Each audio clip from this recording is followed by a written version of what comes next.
Manipur Chief Minister Nongthongmom Birena Manipur ban blockade amadi general strike sing batau bugi chang hanthare haina tatana fondogli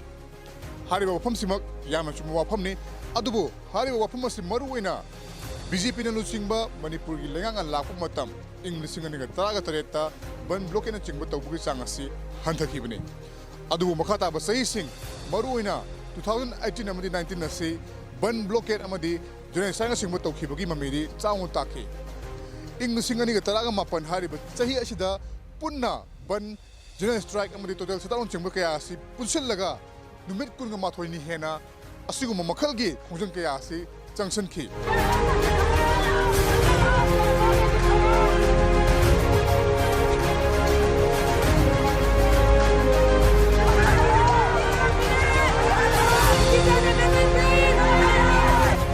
hariba numit kunga mathoi ni asi maruina Manipur achauba issue sing kudamoina pallabada Manipuri ngai kai biaroi Manipur sector kai biaroi amadi CAB gi against ta kaukhiba ban amadi general strike asina singbani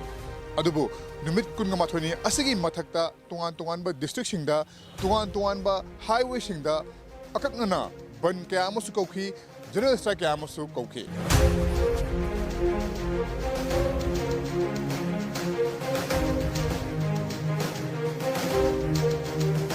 Maya mukrum jere to member basi impact news ne ing singa ni tara mapanda Manipur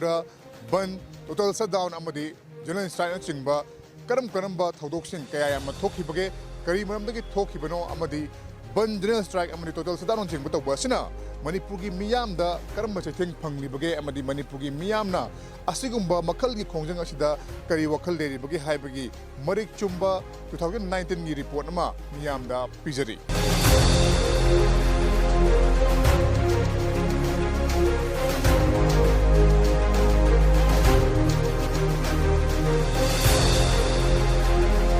Manipur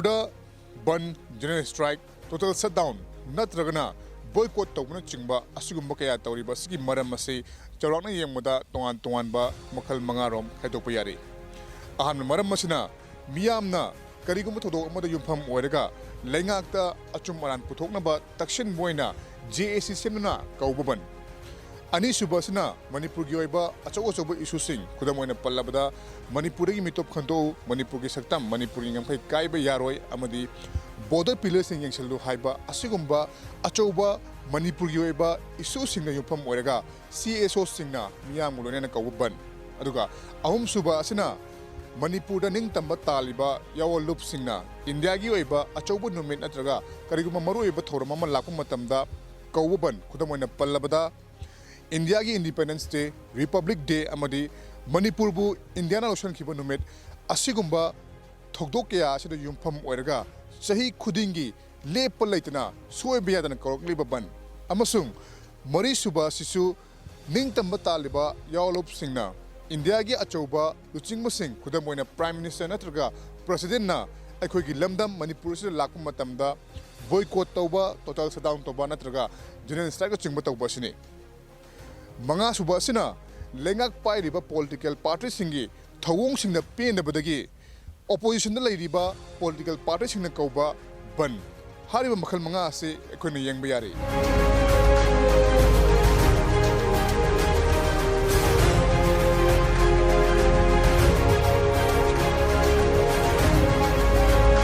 ing singani tra ma panda Manipur da khwaidagi yamna ban blockade General strike sing batau khiba tha se sahi sigi ahuba tha wariba January tha sini haiba tha sida punna ban se mairak tauki lorena February amadi August ta ahumlak tauki lorena September October December haiba tha ahum asidana numit nini ase ban tauki aduga April March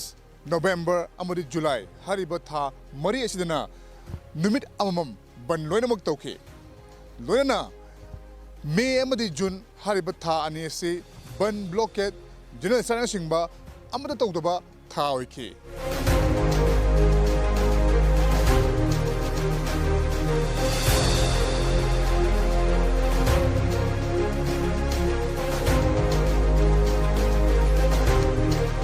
English singa taraga mapangi ख्वाइदगी इहान हानबा बन नसी जनवरी तांग मरीदा India की prime minister ने मणिपुर लाकदब खोंगसे के मरी लेना तोहान तोहानबा तरहुप सिंह न कौखिबा बन नसी नोइखी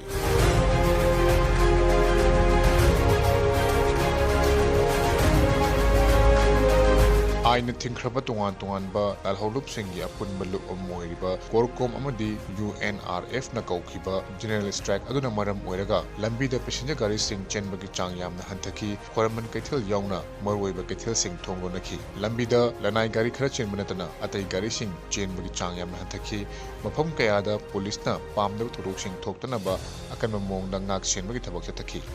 जनवरी की तांग निपान हारिबा नुमित असिदा सेंट्रल ट्रेड यूनियन सिंह तोान तोानब डिमांड सिंह तालदुना अयुगी पुंग तरुक्तगी पुंग कुंथ्रागा तरुकी बन कौखी हारिबा नुमित असिदा चप मानना CAB की मायोक्ता नॉर्थ ईस्ट स्टूडेंट ऑर्गेनाइजेशन की मियंग मखादा ऑल मणिपुर स्टूडेंट यूनियन ना अयुगी पुंग मंगादगिना नुमिदांग वारम पुंग मरी फाउबा जनरल स्ट्राइक कौखी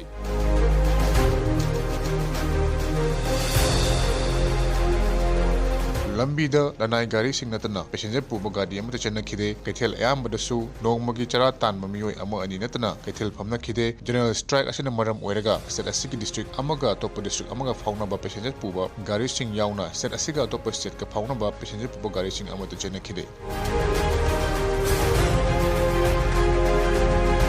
ट्रेड यूनियन सिंह कौखिबा नेशन वाइड जनरल स्ट्राइक असिगी सरुक ओइना संजन थोंग लेबा एग्रीकल्चर डिपार्टमेंट की स्टाफ सिंहना सेंथा लेपतुना जनरल स्ट्राइक असि सौगतुना वखत मिफम फमखि नौना पुथोलकपा नेशनल पेंशन स्कीम बु यानिंगो फोंदोकपगा लोरेना कॉमन चार्टर ऑफ डिमांड ट्राइन तालदुना BSNL की स्टाफ सिंहसु ट्रेड यूनियन की खुंजंगदा सरुक याखि चही खुदिंगी तोंगान तोंगानबा लालहौलुप कयाना इंडिया की रिपब्लिक डे 26 जनवरी असिबु बॉयकॉट नत्रगा जनरल स्ट्राइक तौदुन लाखपगुम इंग लिसिंग अनिगा तरागा मापन हारिबा चही असिगी जनवरी तांग कुनगा तरुक इंडिया की रिपब्लिक डे असिबु बॉयकॉट अमदी जनरल स्ट्राइक तौखी हुपुतरा सुबा इंडिया की रिपब्लिक डे से गमलेना मणिपुर की तोान तोानबा लालहौलुप सिंहना कौखिबा जनरल स्ट्राइक अमदी बॉयकॉट अदुना मरम ओइरगा मणिपुर की नोंमगी पुंसिदा चाउना कायबा पीखी मणिपुर की लोना थिंख्रबा लालहौलुप सिंहगी अपुनबा लुप अमा ओइरिबा कोरकोम अशोक याउना अतै लुप कयाना कौखिबा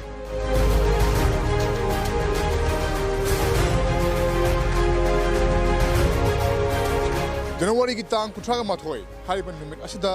मेनपेक है खंगनरिबा तोंगान तोंगानबा CSO हुपुत्रा ओंदोने पुल्लगा सेंबा मणिपुर पीपल्स अगेंस्ट CAB हारिबा लुप असिना पुंग कुनमरिगी general strike कौखी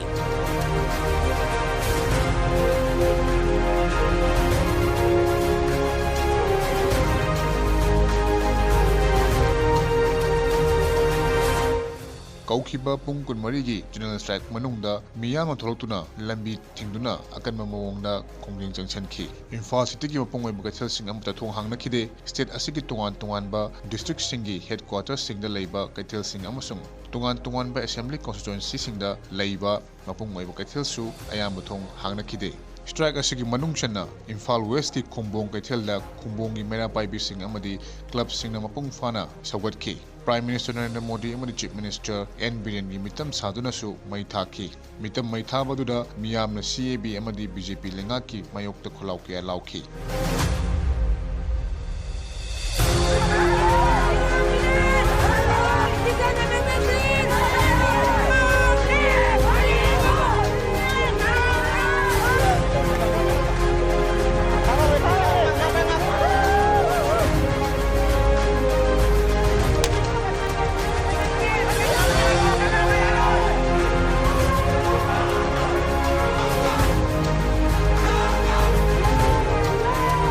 February तौतसु main pack नसिनना तोंगान तोंगान मफम कयादा लंबी थिंगिनुना इहौ हौखी मणिपुर पुलिस ना टियर गैस सेल कापतुना खोंजंग सोगतपसिंग तानखाइखी पुलिस ना खोंजंग लोइसिंग तानखाइबदा महेरोय अमा यावना खोंजंग अदुबु पाउ लोबु चंगलुबा पाउमी अमा असोगपन यावखी अयुक पुंग 13 ताबा मतमदगी हौना तिदिम लंबी अमदी होदम लेरक थियम लेकाई लेमजम लेकाई तखेल लेकाई दोबी मंचू लेरक क्वागथल बाजार थोनोंजम लेकाई संघाई प्रो घरी मालोम सिगारोट न चिंगमा मफम कयादा मियाम थोरतुना नेशनल हाईवे की लंबी नाकन अमा थिंकी नुमिना वरमदसु मियोय क्या पुंसिंदुना तिरिम लंबीदा किसामपात तमना मियाम खोंचत अमन लाखी मणिपुर पुलिस की माइकेदगी लंबी थिंगलिबसिंग अमदी खोंचत लाखिबा मियाम तंखाइना बुखोनरबसु माइ पाकिदे मियाम की खोंचत अदुना हावबम मरक मपा योरकपदा मणिपुर पुलिस की मसिंग यामब पुलिस पर्सनल थोबिलक्तुना खोंचत अदु थिंगना बुखोनखी मफम दुदगी मखादाना खोंचत अदु चटना बुखोनरकपदगी टियर गैस सेल क्या कापतुना मियाम अदु तंखाइखी खोंजंगलोइसिंगी माइकेदगिसु पुलिस तमना नुंगना थोमखी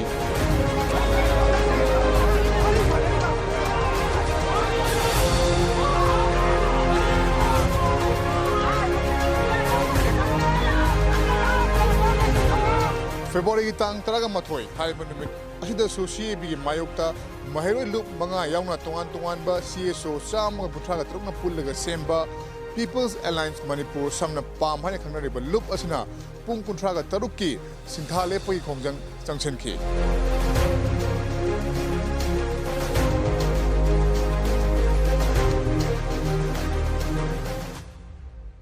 अयुक पुंग मंगादगी हौखिबा सिंथा लेपगी खोंजंग अदुदा सौगतपसिंगना लेरक खुलक याउना मरोइब लंबी कयादा लंबी थिंगबी खोंजंग अमदी मफम कयादा वकत मिफम चतखी लाइनिंग लाइशोल अना अयेक मलेनबा चथौ चसिन तौब नतना पेसेंजर पुब गाड़ी चेनखिदे इमा कैथल सिंह पोटफम फमखिदे ललोन इदिके चौब मफम सिंगदा हिदाक लांथक जोंब दुकान फाउबा हांगनखिदे लंबीदा उवा अमदी पोटलम क्या पैसिनबा अमसुंग इमा सिंगना लंबी मयाइदा फमनिदुना चथौ चसिन थिंखी थोकनिंदबा थौदोक थोक्तनबा मफम कयादा पैरामिलिटरी याउना मसिंग यामबा पुलिस पर्सनल सिंह ngak senuna leikhi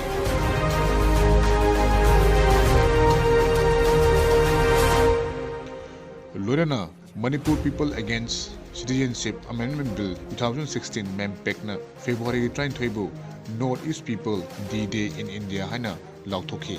ayuk nganbadagi hauraga state asida lairiba mipum khudingmakna lambi sorokta amu phiral paiduna akan mawongda khoglu junction biu haina MEMPEC na appeal tawki MEMPEC na lauthoki pi matungina February 23 da ayuk nganbadagi hauraga state asida lairiba mipum khudingmakna lambi sorokta amu phiral paiduna khoglu junction ba hauki ayuk nganbadagi hauduna Manipur Praja section khudingmakna state asigi chinga masung tam aniki mafam khudingmakta pak sanna khoglu junction na CAB gi mayokta laiki Manipur da CAB na maram oiraga oirakliba phibam asina maram oiraga Imphal East amadi West da lenga ki makaidagi curfew lauthokiba amadi Praja miyamna lepa leituna section liba khoglu asina maram oiraga Imphal City yauna state asigi mafam ayamba kuntak lanchibagi phibam da laiki Maitai mitaibu scheduled tribe lesa salan biu haibasu lamnamasigi miyamgi dimana moiri haribu dimana siga mailena scheduled tribe demand committee na March ki tang mapan gi numidang waram pung taruk tagina pung kuntra gi kaukiba total shutdown na sauna chithing pikhi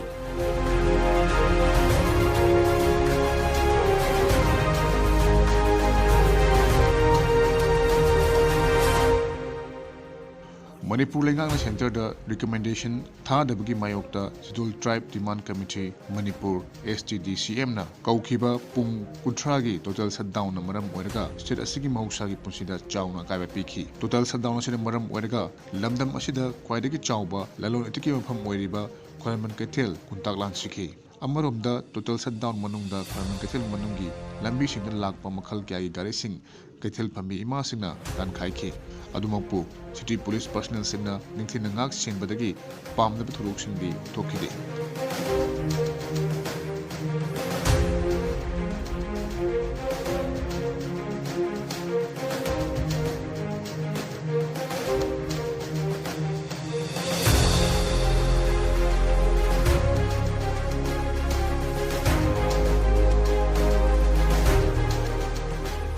April ki tang taret hariba numit asida India ki Prime Minister Narendra Modi na Manipur da bot khomba lakpaga mailena tungan ba lalup singna hariba numit asibu general strike lauthoki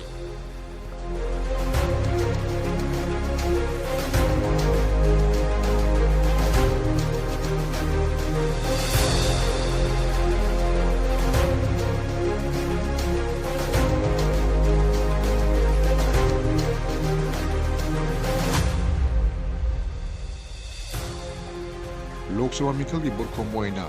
April 3 ta Imphal lakhiba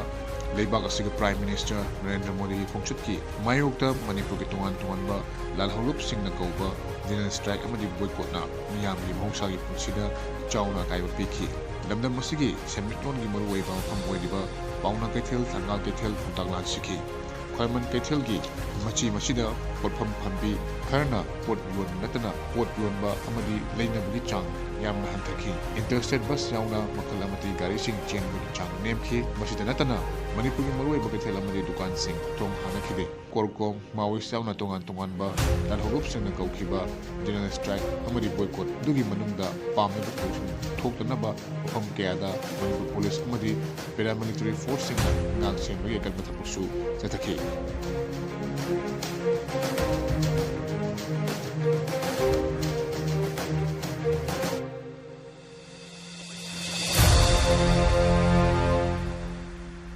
ꯅꯥꯀꯜ ꯑꯃꯔꯣꯝꯗ ꯍꯧꯈꯤꯕ ꯆꯍꯤ ꯏꯪ 2019ꯒꯤ ꯃꯥꯔꯆꯇꯒꯤ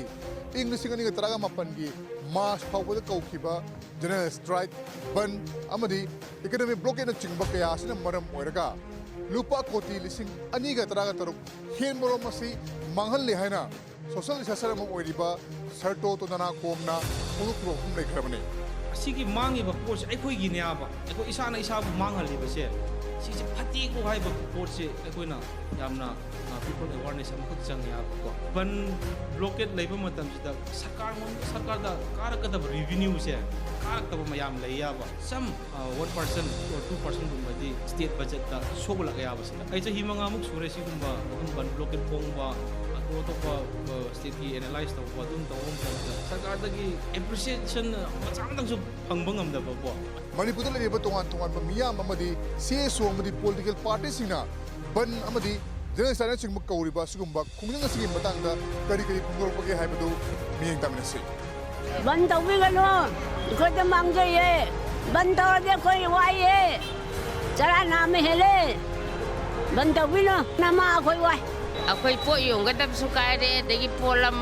ꯄꯠꯂꯤꯕ ꯃꯌꯥꯝꯁꯤꯡꯁꯤꯅ ꯂꯣꯏ ꯃꯥꯡꯉꯦ ꯕꯟ ꯍꯥꯏꯁꯤꯗ ꯕꯟ ꯇꯧꯕꯤꯔꯅꯨ ꯑꯩꯈꯣꯏꯗꯤ ꯑꯗꯨꯝ ꯌꯥꯅꯕ ꯄꯨꯔꯛꯑ ꯆꯔꯥ ꯇꯥꯜꯂꯒ ꯆꯥꯖꯔꯤꯕ ꯃꯌꯥꯝꯁꯦ ꯕꯟ ꯇꯧꯔꯒꯗꯤ ꯂꯣꯏꯅ ꯇꯣꯛꯑꯦ ꯑꯁꯨꯛꯀꯤ ꯃꯇꯤꯛ ꯑꯋꯥꯕ ꯆꯩꯊꯦꯡꯁꯦ ꯐꯪꯉꯤ ꯑꯗꯨꯕꯨ ꯃꯌꯥꯝꯒꯤ ꯏꯁꯨꯅꯤꯅꯅꯦ ꯇꯧꯗꯕ ꯌꯥꯗꯦꯅꯅꯦ ꯑꯩꯈꯣꯏ ꯑꯗꯨꯝ ꯌꯥꯎꯗꯤ ꯌꯥꯎꯋꯦ ꯀꯩꯅꯣ ꯇꯧ ꯃꯌꯥꯝꯒꯤ ꯊꯕꯛꯅꯤꯅꯅꯦ ꯃꯤ ꯍꯦꯛꯇ ꯂꯥꯛꯇꯦꯕ ꯀꯥꯔꯛꯇꯦꯕ ꯄꯣꯠ ꯂꯩꯕ ꯆꯥꯡꯁꯦ ꯍꯟꯊꯩꯌꯦꯕ ꯃꯔꯤ ꯂꯩꯅꯕ ꯗꯤꯄꯥꯔꯠꯃꯦꯟꯗ ꯆꯪꯁꯤꯜꯂꯒ ꯃꯣꯏꯅ ꯄꯥꯝꯃꯤꯕꯗꯨ ꯀꯔꯤꯅꯣ ꯍꯥꯏꯗꯣ ꯇꯥꯟꯅꯕꯅ ꯍꯦꯟꯅ ꯐꯩꯌꯦꯅ ꯈꯜꯂꯤ ꯕꯟꯁꯤꯒꯤ ꯃꯍꯨꯠꯁꯤꯗꯅꯦ ꯂꯩꯀꯥꯏ ꯂꯩꯀꯥꯏꯁꯤꯗ ꯑꯩꯈꯣꯏꯒꯤ ꯃꯤꯇꯤꯡꯒꯨꯝꯕ ꯀꯔꯤꯒꯨꯝꯕ ꯑꯩꯈꯣꯏ ꯀꯩꯀꯩ ꯇꯧꯁꯤꯒꯦ ꯁꯔꯀꯥꯔꯗ ꯀꯔꯤ ꯍꯥꯏꯁꯤꯒꯦ ꯈꯣꯠꯁꯤꯒꯦ ꯍꯥꯏꯅ ꯇꯥꯟꯅꯕꯁꯦ ꯁꯤꯁꯨ ꯐꯗ꯭ꯔꯥꯅ ꯈꯟꯖꯩ ꯋꯥꯔꯤ ꯋꯥꯇꯥꯏ ꯁꯥꯟꯅꯔꯒ ꯂꯣꯏꯁꯤꯟꯅꯕ ꯌꯥꯕ ꯄꯣꯔꯛꯑꯒꯗꯤ ꯌꯥꯝ ꯀꯥꯟꯅꯅꯤ ꯕꯟꯗ ꯃꯔꯝ ꯆꯥꯕꯁꯨ ꯂꯩꯇꯦ ꯃꯔꯝ ꯆꯥꯗꯕꯁꯨ ꯂꯩꯇꯦ ꯑꯥꯏꯟꯒꯤ ꯑꯣꯏꯕ ꯃꯤꯠꯌꯦꯡꯗꯒꯤ ꯌꯦꯡꯉꯨꯔꯒꯁꯨ ꯕꯟ ꯇꯧꯕ ꯌꯥꯗꯦ ꯁꯨꯄ꯭ꯔꯤꯝ ꯀꯣꯔꯠꯀꯤ ꯑꯊꯤꯡꯕ ꯂꯩ ꯕꯟꯁꯦ ꯑꯩꯈꯣꯏꯒꯤ ꯃꯅꯤꯄꯨꯔꯒꯨꯝꯕꯗ ꯇꯧꯔꯤꯕ ꯕꯟꯁꯤ ꯌꯥꯝꯅ ꯇꯣꯏꯃꯟꯗꯅ ꯕꯟꯒꯤ ꯚꯦꯂꯨꯁꯤ ꯍꯟꯊꯔꯛꯄꯒꯨꯝ ꯇꯧꯏ ꯕꯟ ꯍꯥꯏꯕꯁꯤ after 5-10 yearsꯇꯒꯗꯤ ꯑꯥꯔꯊ ꯏꯊꯣꯛ ꯊꯣꯛꯂꯛꯀꯗꯧꯕ ꯃꯥꯟꯗꯦ ꯕꯟ ꯍꯥꯏꯕꯁꯤꯅ ꯃꯥꯡꯍꯜꯂꯤꯕꯁꯦ ꯁꯔꯀꯥꯔꯒꯤ ꯉꯥꯛꯇ ꯅꯠꯇꯅ ꯃꯅꯤꯄꯨꯔꯒꯤ ꯅꯣꯡꯃꯒꯤ ꯂꯥꯛꯀꯗꯧꯔꯤꯕ ꯏꯀꯣꯅꯣꯃꯤ ꯄꯩꯁꯥ ꯂꯥꯛꯄ ꯆꯠꯈꯤꯕ ꯌꯦꯡꯂꯒ ꯀꯔꯣꯔ 2 ꯃꯥꯡꯕꯅꯤ ꯕꯟꯅ ꯑꯃ ꯀꯧꯕꯗ ꯂꯨꯄꯥ ꯀꯔꯣꯔ 2 ꯃꯥꯡꯒꯗꯤ ꯃꯅꯤꯄꯨꯔꯒꯤ ꯐ꯭ꯌꯨꯆꯔ ꯀꯔꯥꯏ ꯂꯩꯔꯤꯒꯦ ꯈ꯭ꯋꯥꯏꯗꯒꯤ ꯍꯦꯟꯅ ꯏꯐꯦꯛꯇꯤꯕ ꯑꯣꯏꯒꯗꯕ ꯄ꯭ꯔꯣꯇꯦꯁꯇꯨ ꯌꯦꯡꯉꯒ ꯇꯧꯕꯅꯤꯅ ꯁꯤꯗ ꯁꯤꯖꯤꯟꯅꯔꯛꯄ ꯄꯣꯠ ꯑꯃꯅꯤ ꯒꯚꯔꯟꯃꯦꯟꯠꯒꯤ ꯔꯦꯁꯄꯣꯟꯁ ꯌꯦꯡꯉꯒ ꯑꯩꯈꯣꯏꯒꯤ ꯁ꯭ꯇ꯭ꯔꯦꯇꯦꯖꯤ ꯑꯣꯟꯒꯗꯕꯅꯤ ꯑꯁꯨꯛ ꯁꯥꯡꯕ ꯃꯇꯝꯁꯤꯗ ꯕꯟꯁꯤ ꯐꯅꯌꯥꯝ ꯇꯧꯕꯗ ꯒꯚꯔꯟꯃꯦꯟꯠꯒꯤ ꯔꯦꯁꯄꯣꯟꯁꯁꯤ ꯀꯔꯤꯝ ꯇꯧꯗꯦ ꯍꯥꯏꯕ ꯌꯥꯏ ꯑꯗꯨꯅ ꯁꯤ ꯅꯠꯇꯕ ꯑꯇꯣꯞꯄ ꯑꯣꯜꯇꯔꯅꯦꯇꯤꯞ ꯂꯩꯇꯕ꯭ꯔꯥ ꯇꯁꯦꯡꯕꯒꯤꯗꯤ ꯆꯔꯥ ꯍꯦꯟꯗꯅ ꯑꯗꯒꯤ ꯁꯤꯗꯤꯟ ꯄ꯭ꯔꯣꯇꯦꯁ ꯇꯧꯗꯅ ꯐꯅꯌꯥꯝ ꯇꯧꯔꯁꯨ ꯑꯩꯈꯣꯏꯒꯤ ꯂꯩꯉꯥꯛꯀꯤ ꯔꯦꯁꯄꯣꯟꯁꯁꯤꯗꯤ ꯏꯟꯗꯤꯌꯥꯗꯗꯤ ꯑꯗꯒꯤ ꯃꯅꯤꯄꯨꯔꯗꯗꯤ ꯃꯑꯣꯡ ꯑꯃꯅꯤ ꯃꯔꯝꯗꯤ ꯀꯩꯅꯣꯗ ꯁꯪꯕꯤꯙꯥꯟꯅ ꯆꯍꯤ 13 ꯆꯔꯥ ꯍꯦꯟꯕꯗ ꯀꯅꯥꯝꯇ ꯀꯔꯤꯝ ꯍꯪꯈꯤꯗ꯭ꯔꯕꯅꯦꯕ ꯑꯥꯗꯒꯤ ꯔꯦꯁꯄꯣꯟꯁꯁꯨ ꯀꯣ ꯕꯟ ꯄꯥꯝꯕ ꯈꯨꯟꯅꯥꯏ ꯍꯥꯏꯕ ꯑꯃꯗꯤ ꯂꯩꯔꯝꯗꯧ ꯃꯥꯟꯗꯦꯗꯅ ꯕꯟꯁꯤ ꯐꯕ꯭ꯔꯥ ꯐꯠꯇꯕ꯭ꯔꯥ ꯍꯥꯏꯕꯁꯤꯗꯤ ꯕꯟ ꯐꯩ ꯍꯥꯏꯕ ꯃꯤꯁꯨ ꯂꯩꯔꯝꯗꯧ ꯃꯥꯟꯗꯦ ꯑꯗꯨꯕꯨ ꯑꯩꯍꯥꯛꯅ ꯄꯥꯝꯖꯕꯁꯤ ꯑꯩꯈꯣꯏꯒꯤ ꯂꯥꯛꯀꯗꯕ ꯃꯇꯝꯁꯤꯡꯁꯤꯗ ꯃꯅꯤꯄꯨꯔꯁꯤ ꯕꯟ ꯂꯩꯇꯕ ꯈꯨꯟꯅꯥꯏ ꯑꯃꯗꯤ ꯑꯣꯏꯍꯟꯖꯅꯤ ꯑꯗꯨꯒ ꯂꯩꯉꯥꯛꯅꯁꯨ ꯕꯟꯒꯨꯝꯕ ꯂꯥꯛꯀꯗꯕ ꯑꯗꯨꯒꯨꯝꯕ ꯐꯤꯕꯝꯁꯤꯡꯗꯒꯤ ꯂꯥꯛꯇꯅꯕꯒꯤ ꯊꯧꯔꯥꯡꯁꯤꯡ ꯄꯥꯏꯈꯠꯂꯅꯤ ꯑꯗꯨꯒ ꯑꯩꯈꯣꯏꯒꯤ ꯏꯍꯧ ꯍꯧꯕꯤꯔꯤꯕꯁꯤꯡꯅꯁꯨ ꯑꯩꯈꯣꯏꯒꯤ ꯄꯕ꯭ꯂꯤꯛꯇ ꯌꯥꯔꯤꯉꯩ ꯄꯕ꯭ꯂꯤꯛ ꯑꯃꯁꯨꯡ ꯃꯈꯣꯏꯒꯤ ꯃꯔꯛꯇ ꯂꯩꯔꯤꯕ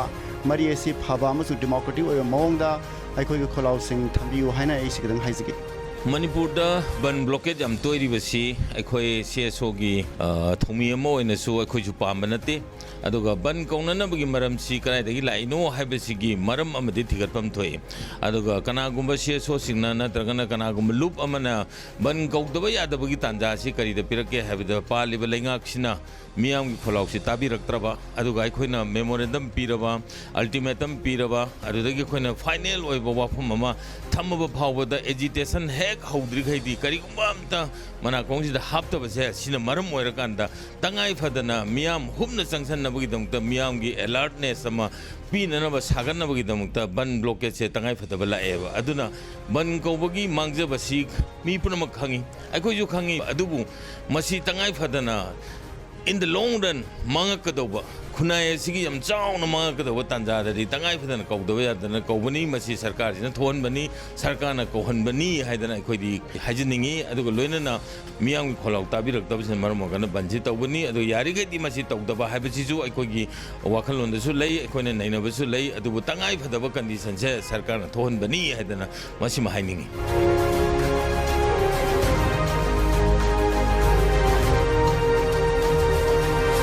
Kanchipur standard Robert higher secondary school school boarding महरोई नुपी मचा बोर्डिंग थौरी यादुना सिरंबगी थौदोक लेबा वाथोक ओइरकपदगी जुलाई की तांग कुन मरीदा हारिबा थौदोकदगी मतांगदा अचुमरान पुथोकनबा तांग कुन मरी असिगी अयुकी पुंग तरुक्तगी हौरगा पुंग कुन मरीगी ओइबा मणिपुर बन कौखी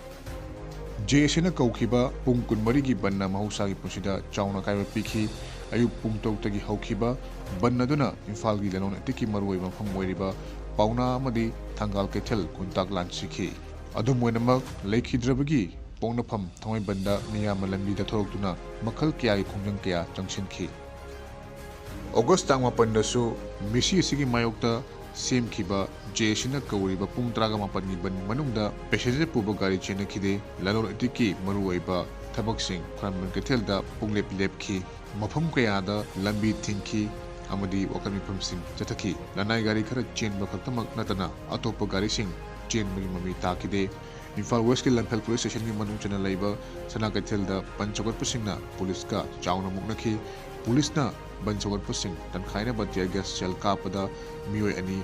सोक्तुना RIMS तलाकनखी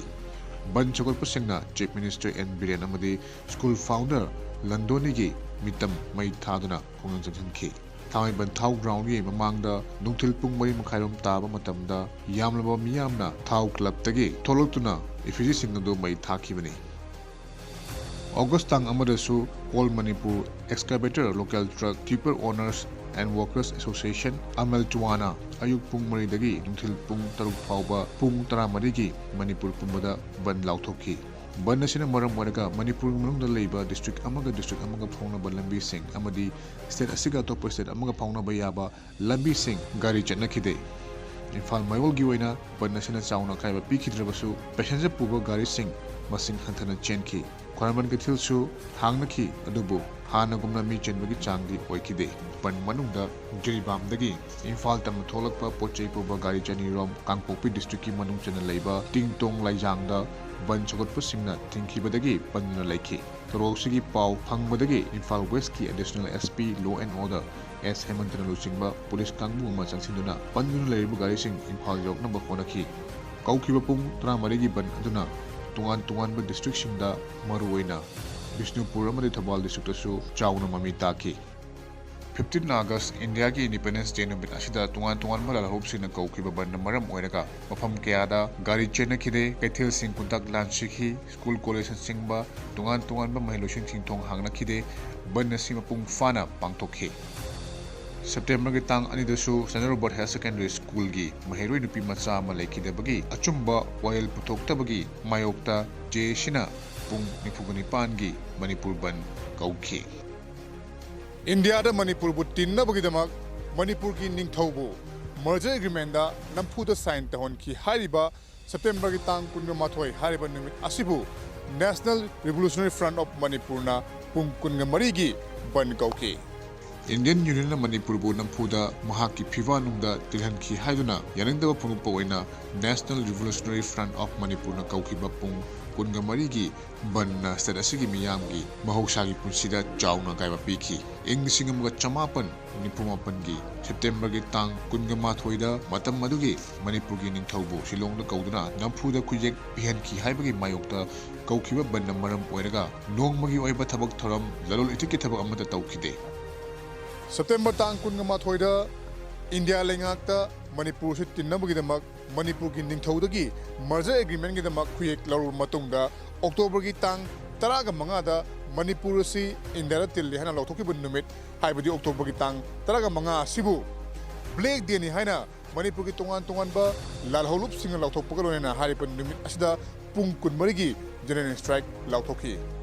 Manipur gi ningthau Borachandra Busilong kauduna 1949 gi September kunga mathoida India da tilli haiduna kuyet pi khraba matungda chahi adugi October 15 da Manipur bu India da tilli hana lauthokiba numit adubu Black Day lauthokuna yanengda phonotuna law na thingkhraba lalholop korkom asuk amadi atopalok kayana kauba pung kunmari gi general strike na mahausa gi punchida chauna kaiba pikhi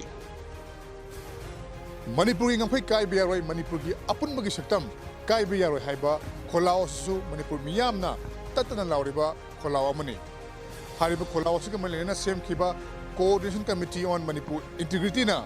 October gi tang 13 ma thoida Naga peace talk ki worship program matamda Manipur sokpa yaroi haiba wahaw sida pung kun gi oiba sinthale pi khongjang tangsan ki Ayuk pung mai dagi hauduna Manipur pummuda junction khiba khongjang aduda Manipur gi maru eba kaithel sing thong lonaki maruina Khwarman kaithel Kwa kaithel Lamlong kaithel Samoro kaithel Wangoi kaithel amadi Mayang Imphal kaithel na chingba kaithel kaya port yona khide lambida lanai gari khara natana passenger gari amata chena khide oil pump school college sing thong lonaki mafam kaya da lambi mayai da wakat mifam phamnaki November 18 dasu main pack na citizenship amendment bill gi mayokta pung 19 gi total shutdown lauthokhi December tang 10 da North East Student Organization na North East pumbada total shutdown lauthokhi CAB chatnaba yaroi haiduna kaukiba shutdown asibu sogot pusingna lambi da lakpa passenger gari sing tugai ki tungan ba district sing da laiba MSU gi unit ki thangmi singna shutdown asibu sogoladuna district ayamagi lambi sing thengbi khongjang sangchen ki English ni trama pan hariba chahi asigi khwaidagi iroi-roiba general strike natraga ban ase December tang 18 da Lep Party singna India pumbada Citizenship Amendment Act ki mayokta kaukhiba asigumlaba general strike asini Citizenship Amendment Act ki mayokta ayuk pung tawtagi kaukhiba pung 33 gi India pumbagi general strike ta Manipur gi mahuksagi punsida chauna kaiba pikhi kaukhiba general strike asi Manipur police maikaidagi kaubi yaroi general strike sakot pusingi mathakta legal action lokhatkani haina lauthukhiba su laikhrabani adubu general strike kauriba left political party oiriba Manipur gi CPI CPIM RSPM asung forward block na strike asi handoktana adumuk changsin ki Manipur da ban tauba blockade tauba general strike chingba kaya tauba se khoina chahi kaya mamangdagi thengaduna lakli Lorena India pumbada yang matamda Manipur se khwaidagi yamna ban blockade tagon ba state amani haibada haimen bathokloi Praja section amana hairi asigumba ban blockade chingma kaya tawkli ba se lengakna maruina mailena ba singna miyeng changma watpadagi orikpani haiba wafam su thanokli amaromdana asigumba ban blockade chingba khongjang nataba atopa ma thirasi ban blockade asi okle khare haiba kangbu musu adumak yauri adubu Masih pumang asina sokal libadi lamna masigi miyam akoida nai basi akoina kawai dabuni maram masina lakadori bachahi ingna singaniga kun asida miyamna pin daba nungai taba amadi lebak ki tungan ba achawu isu ma leiragasu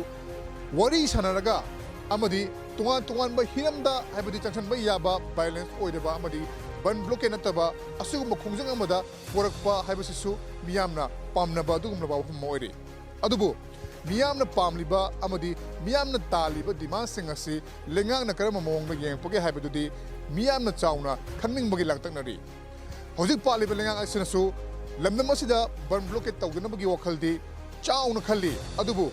ban blockade tawduna ba kari pakhat pa yabage miyamda karamna communicate tawbu yabage miyamgi apambasina karino haibasu mapung phangna khadongna ba kari tawbu yabage haibadudi lengang na su kopna khantha bagi tangai phatama malairi Lakadori ba ing singaniga kun asida ban blockade laitaba madi tangdu laitaba lamna masigi leriba isu singasigi phajaba warusina ma porotuna miyamda nungaiba tangdu laitaba dugumba lamda mama oina bagi masaga du lengang asina madi maina nabasina piba ngambok oresunu haina impact news market dagi paujin pizari Camera person Aribam Nisishan Magalona Paramjari by Kitamayung Premchan Impact News Info